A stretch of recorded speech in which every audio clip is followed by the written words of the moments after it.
Today we're getting into the latest Tesla news, including a record quarter of deliveries, the new Model Y finally confirmed, Model S deliveries in China, and more, so let's get into it. First up today, I just want to say Happy New Year and a big thanks to everyone for supporting this channel. I really appreciate it and look forward to another year of detailed Tesla and EV coverage. Tesla announced their delivery and production numbers for Q4 2022, closing out the year officially. As continues to be the case, Tesla broke all delivery quarter records, producing a total of 439,701 vehicles and delivering 405,278 vehicles. The division of those is that they produced 20,613 Model S's and X's and delivered 17,147 of them. They produced 419,088 Model 3s and Ys and delivered 388,131 of them. For the year in total, they produced 1,369,611 vehicles and delivered 1,313,851. Pretty remarkable that 1 year ago there were 1.3 million less Tesla vehicles on the road. Their growth is continuing in a substantial way. On their press release, they said, quote, "In 2022, vehicle deliveries grew 40% year over year to 1.31 million, while production grew 47% year over year to 1.37 million. We continued to transition towards a more even regional mix of vehicle builds, which again led to a further increase in cars in transit at the end of the quarter." This somewhat explains the gap between production and deliveries in Q4, since they are spreading deliveries out a bit more throughout the quarter. As for their financial results, they plan to announce those on Wednesday, January 25th. Quote, "Tesla management will hold a live question and answer webcast that day at 4:30 p.m. Central Time, 5:30 p.m. Eastern Time to discuss the company's financial and business results and outlook." As can happen with delivery records, though, Tesla missed analyst estimates. The general consensus was that Tesla would deliver about 418,000 vehicles. They made more than that many, but they only delivered 405,000. Again, Tesla will be delivering those vehicles this quarter, but certain factors may make things difficult in the near future. Tesla's prices are high, the EV tax credit we thought the Model Y would qualify for only applies to the 7-seater, and Tesla is no longer offering a $7,500 credit or 10,000 supercharger miles with a vehicle purchase. We'll see how this all develops, but regardless of a missed analyst consensus, Tesla grew production 40% this past year. That's an incredible accomplishment, and 2023 should only continue this pattern and finally see the introduction of the Cybertruck. At the same time Tesla announced these results, Martin Viecha, Tesla's head of investor relations, announced that Tesla will be holding an investor day on March 1st. This is separate from the annual shareholder meeting. Quote, "Some of our institutional and retail investors will be able to attend in person, details to follow, and see Giga Texas production line and meet management."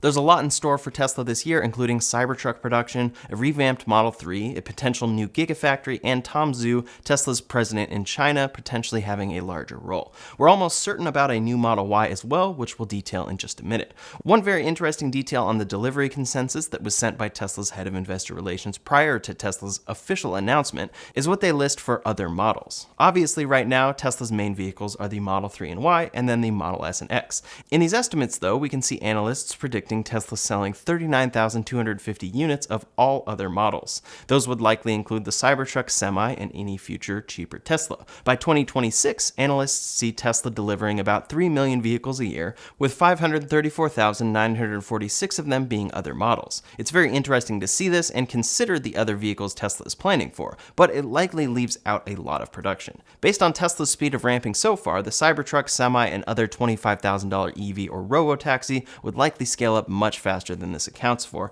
and it's a big thing to consider for future Tesla delivery records. They won't plan to introduce another vehicle if it hurts the scaling of another. Not only will deliveries of their 4 vehicles grow, but so will entirely new vehicles. Next up today, when Tesla first announced the Model Y, its lineup was quite a bit different than it is today. There were 4 options, priced far cheaper than they are today. These included a standard range model for $39,000, a long-range rear-wheel drive model for $47,000, a long-range all-wheel drive model for $51,000, and a performance model for $60,000. At this exact moment, Tesla is offering vehicles in inventory and taking new configured orders, but their pricing has yet to change. Today, Tesla only sells the top two trims, and they are $65,990 and $69,990 before taxes and fees. That makes them $14,990 and $9,990 more expensive, respectively, than originally announced. Tesla even sold the long-range Model Y for $48,990 at one point, which sounds like a myth at this point since it's priced $17,000 higher today. In any case, at one point, for a very short period of time in early 2021, Tesla sold a standard range Model Y in the United States. This vehicle was available to configure on their website and came in at $41,990. It was rear-wheel drive and got a 244-mile EPA range. They ended up removing this, reportedly due to its low range, but they continued to sell this car out of Giga Shanghai. The question for a long time has been, when will Tesla finally reintroduce this in the United States? It has plenty of range for a lot of people and could be much more attainable than a $65,990 vehicle. Well, Tesla appears to finally be introducing a standard range Model Y in the US, but it's not exactly what we were hoping for. Last year, Tesla shipped first Model Ys with their new 4680 cells and structural battery packs. They only shipped them briefly to employees and through inventory, as 4680 production wasn't keeping up. But the interesting thing was that it was a standard range model. This vehicle disappeared, but all the signs were there that Tesla would reintroduce this in 2023. They filed for and received official EPA approval to sell the vehicle as a 2023 model, and just last week, Tesla confirmed 4680 run rates. They confirmed that they now make enough 4680 batteries each week to supply 1,000 vehicles. As of December 25th, they had produced 868,000 4680 cells in total, so they likely have a lot of batteries and packs stockpiled for upcoming 4680 vehicle production. These could go in the Model Y or Cybertruck, but now code has leaked for Tesla finally adding this configuration to their online configurator. Code trackers who regularly check on Tesla's configurator found that Tesla has added a new Model Y configuration to the back end of their website. The specs exactly match that of the standard range all-wheel drive 4680 Model Y briefly introduced last year. It gets a range of 279 miles, a 0 to 60 in 5 seconds, and comes in at $61,990. Very soon we'll be seeing another Model Y configuration introduced, and the exciting thing about it is that it's finally the Model Y 2.0 Tesla and Elon Musk have talked about for a long time. It's the first vehicle using their own battery cells and structural battery pack, and should lead to many advantages in the future. While it's a standard range vehicle, it's the first generation of Tesla using these cells at scale, so it actually makes sense. Long term, they'll make more and more vehicles this way. While we originally expected 4680 cells to bring big advantages and make the Model Y much better, that process will take quite some time. We'll likely see these improvements slowly over time and look back in a few years to truly recognize the progress. What's very unfortunate here is that the price is still higher than the originally announced performance long-range Model Y pricing. Of course, a lot has changed in the world for the supply chain and for Tesla as a whole, but a $62,000 Model Y doesn't exactly make this car much more attainable. It does open up that new battery type for more customers though, and offer a cheaper model that's still dual motor. For many, that's great to see since standard range has typically only been available with rear-wheel drive. In any case, very soon we should see Tesla introduce this vehicle out of Giga Texas. Over at Giga Texas, Tesla has achieved a run rate of 3,000 Model Ys per week. That's Model Y production with 2170 cells and no structural pack, so the assumption is that the 4680 Model Y would be on an entirely different line, just adding to that production. Giga Texas would be introducing both configurations of that vehicle, and Fremont would continue going strong with the current long-range and performance Model Y. As we know now, it appears that even this standard range Model Y will not qualify for the EV tax credit unless it includes 7 seats. Another confirmation that Tesla plans to introduce this vehicle comes on that IRS website. They list manufacturers and models for new qualified clean vehicles purchased in 2023 or after, and this page details the MSRP cap that applies to vehicles eligible for a tax credit. For Tesla, they list 6 different Model Ys, and the first one is Model Y all-wheel drive 5-seat variant. This is specifically how Tesla lists the new all-wheel drive 4680 model. They distinguish it from others by adding long range. Essentially, they want this to be seen as the base model without calling it standard range. The IRS gives the 5-seaters a $55,000 MSRP cap, which means that no Model Y will qualify for any form of an EV tax credit, even though the 7-seater, along with many other hybrids, qualifies for an $80,000 MSRP cap as an SUV. It's all very confusing, but now GM's vehicles have been added to the list. We can see that they have submitted 3 vehicles so far, all of which are subject to the $55,000 cap. The Chevy Bolt EUV, and Cadillac Lyriq are all capped at $55,000. This means that Tesla isn't the only one facing these weird requirements. The Cadillac Lyriq at $62,990 to start is excluded from any tax credit because the IRS sees it as a sedan.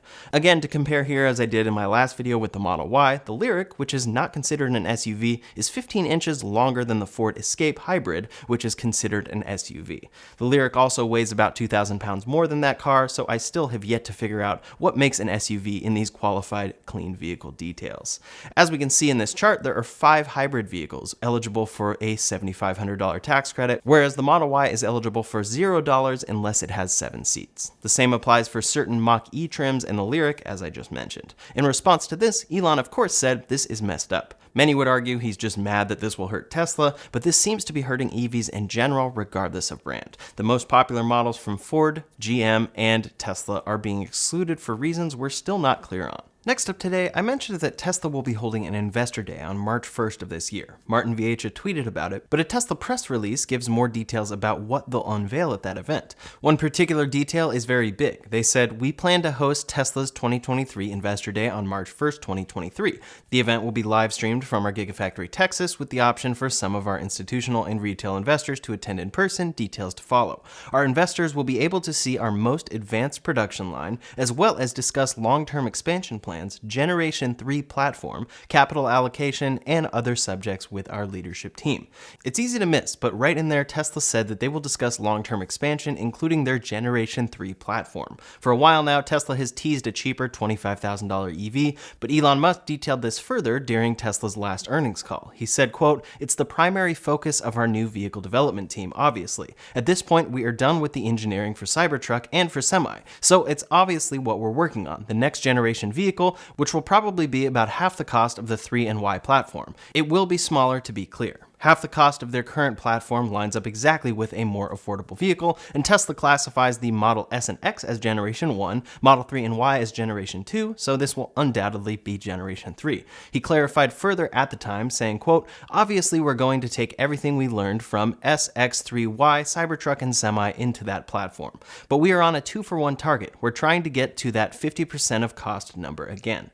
The news on this front has been sparse, but a cheaper vehicle is clearly what people are most excited about from Tesla. It would be huge for the EV industry as a whole, since Tesla ships more EVs than anyone at this point. Tesla's long-term plans have been detailed in master plans written by Elon Musk, and for a while now he has teased the release of his master plan part 3. It seems likely that this will be part of the investor day on March 1st, so it's definitely something to look forward to. Loop Ventures, an analyst firm reporting on Tesla, expects that the Model 2, as people call it, will be unveiled in 2024 by Tesla. They will wait as not to ruin Model 3 sales and finally bring this vehicle to market in the middle of 2025. Those are predictions, and we'll likely see a lot of guessing until March, when Tesla hopefully gives us at least some insight into what this platform is looking like. Tesla's chief designer teased that his favorite Tesla design is one yet to be released, so there's plenty to look forward to. Next up today, over in China, Tesla has officially announced the launch of the Model S and X refresh. Pricing is set to come on January 6th, and deliveries will happen in the first half of the year. The Model S and X haven't come to China since Tesla refreshed these cars in January of 2021. Recently, they brought them to Europe for the first time since the refresh, and China appears to be next. Tesla said, quote, "Model S Plaid and Model X Plaid surprise debut at 2022 Auto Show. The two performance monsters will officially announce the price on January 6th. The deliveries start in the first half of 2023. The interesting thing here is that when Tesla sells a Model 3 or Y in China, it's made at Giga Shanghai. The Model S and X, however, are made in Fremont and will be imported for these deliveries. That has been part of this delay, along with general delays on both of these vehicles from Fremont. Great to see these vehicles finally coming to other markets. They're pricey and definitely not Tesla's focus, but the refresh is pretty remarkable. Next up today, Tesla has officially begun delivering the Semi, but little has been unveiled about the official specs of that truck. It's assumed to have a 900 kilowatt-hour battery pack, based on Elon Musk's quoted efficiency of 1.7 kilowatt hours per mile. But now we've gotten first images of what the battery pack itself looks like. Tesla hacker at Green the Only found images of the Tesla Semi from the parts catalog, and they show exactly where it is and what it looks like. He also notes that this modular battery is rated at 1,000 volts. The details of the cooling system can be seen in this image, along with more specific detailed images. It's pretty cool to see the details of motors and more for the Semi, along with the images of where the steering control is. But I think the piece most people are excited about is the modular battery pack. It appears to have 9 large modules, with the center 3 modules being the largest. They're also much taller than any previous Tesla battery pack, so seeing details of how those batteries are stacked would be very interesting. As far as we know, these are not using 4680 cells. There's even more to see in these images, and if you're particularly interested, they're definitely worth checking out. This is a very exciting vehicle to see from Tesla, and I'm excited to see this out on the road. Last up today, some updates about other automakers. Rivian just hit their production goal on the final day of the year. In 2022, their guidance was for 25,000 units, meaning they had to produce over 14,000 vehicles in Q4 alone after first starting production of the R1T in September of 2021.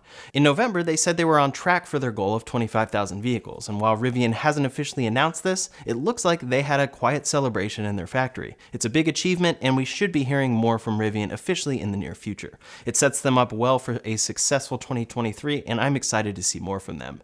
Over at Polestar, they just shared a new video of the Polestar 2 BST 270 on the track. This is a limited edition variant of the Polestar 2, and will only have 270 units made as it is highly modified. It has a 0 to 60 up to 4.2 seconds and comes with a software update specifically made for performance. They say that it enhances the powertrain's responsiveness. Overall, it's just an example of how their engineering can make their cars even better, and it comes at the same time that they are celebrating accomplishing a 2022 delivery goal. For 2022, Polestar had a goal of 50,000 vehicles, and their CEO said, quote, "December at Polestar has been a crazy mission with an all-time high of deliveries. Team has been working extra hard right to the end of the year. Mission accomplished." He also posted a photo of Polestar number 50,000 from last year. They seem to be ramping up fairly well, and it's always exciting to see. That's all the latest Tesla news for today, so in the meantime, if you want to see more details about that confusing EV tax credit and which Teslas do qualify, you can check out that video linked up here or in the description below. Thanks so much for watching, and I'll see you on the next one.